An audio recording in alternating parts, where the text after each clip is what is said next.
Hey boss, you want to see me? Yeah, take a seat.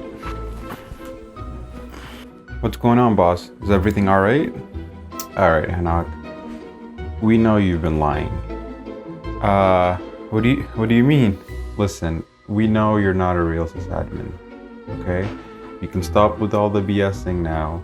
Alright, you've been found out. I mean, did you really think you got here because you deserved it?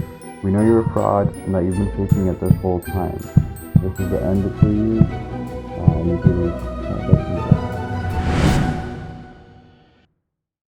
For the longest time, and still to this day, I tend to attribute my successes in life to sheer luck. I credit a lot of the accomplishments I've had so far to things outside of my own efforts, such as luck or faking it until I made it.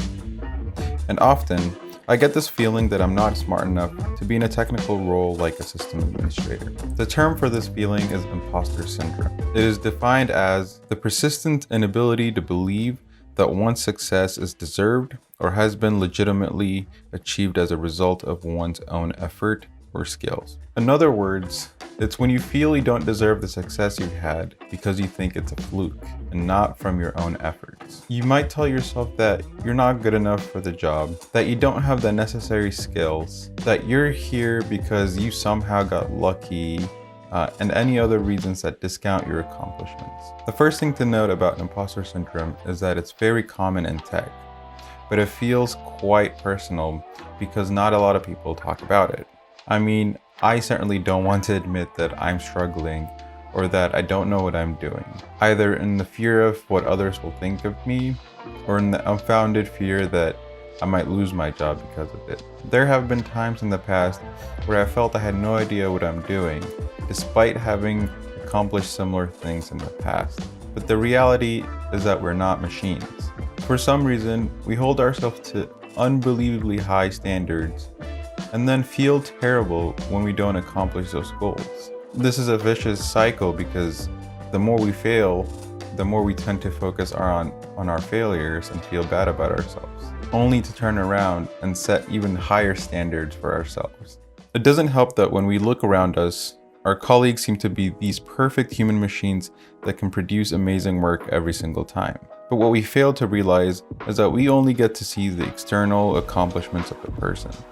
We don't see their day-to-day struggles and work as they try to tackle the project they're assigned. I like to sometimes look back at this quote by Maya Angelou. I have written 11 books, but each time I think, uh-oh, they're going to find out now. I've run a game on everybody and they're going to find me out. Realizing that we're not the only ones that deal with imposter syndrome, and even the best of the best deal with it will help us moving forward with our work and career.